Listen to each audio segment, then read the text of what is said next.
Welcome to our channel. Stay tuned to our channel for sports and entertainment news all the time. Please subscribe the channel.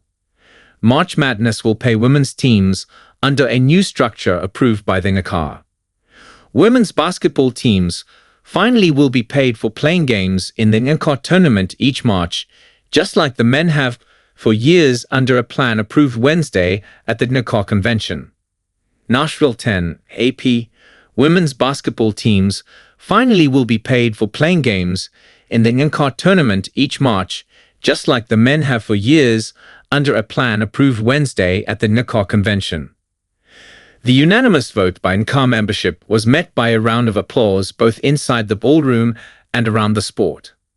This was the final step toward a pay structure for women playing in March Madness after the Division I Board of Governors voted unanimously for the proposal in August.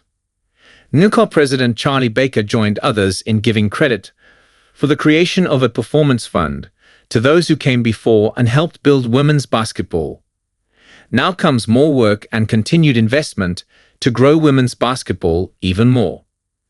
That's the part I hope, that someday down the road, we all have someone say about us that they sit on the shoulders of the work that we did, Baker said.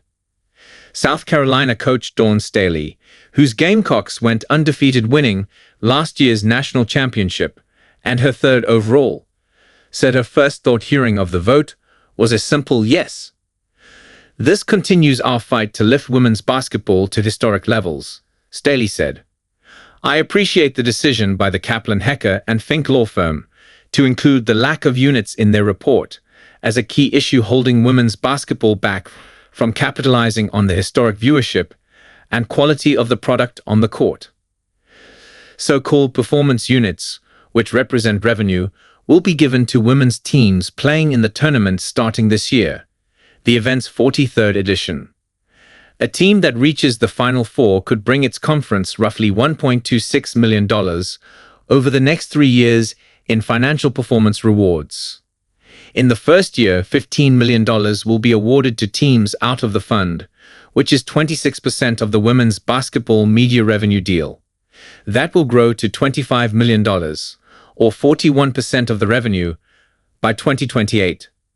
The 26% is on par with what men's basketball teams received the first year the Performance Units program was established.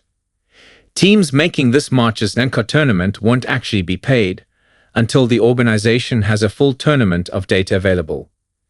Still, North Carolina coach Courtney Banghart also is president of the Women's Basketball Coaches Association, called postseason units a reward for the investment by athletic departments in women's basketball. The long-awaited, hard-fought-for, and well-earned day is here, Banghart said. I am so grateful for the effort of so many to bring this reality to our sport. Women's basketball is more popular than ever before. Seats are filled, arenas are sold out, and games are on national TV almost every night. Yukon guard Paige Buchers agreed that this is a huge step toward helping the sport grow. Just for women to capitalize on what we brought to the sport and what we do for just sports in general and entertainment, and just to be able to be a part of that, we're extremely grateful, Buchers said. The proposal was broken into 2 votes on Wednesday, with the first on the payments being earned starting with the next NCAA tournament. That received 1 no vote, though the vote to establish the Women's Fund itself got a yes from all 292 members voting. The Women's March Madness plan is similar to the Men's Basketball Unit program. Each of 32 conferences with an automatic bid receive a unit, and additional units will be rewarded for teams receiving at-large bids to the 68-team field. The longer a school's tournament run lasts, the more units the school's conference receives. Conferences decide the distribution of unit revenue to each of its members. Each unit was worth about $2 million for the 2024 men's tournament. Men's basketball teams now receive 24% of the media rights deal, which is $8.8 billion over 8 years, starting this year. Women's basketball is valued at $65 million per tournament in the NCAA's new media rights deal with ESPN, roughly 10 times more than in the contract that ends this year. The women have a higher percentage of the media revenue deal to bolster the value of each performance unit.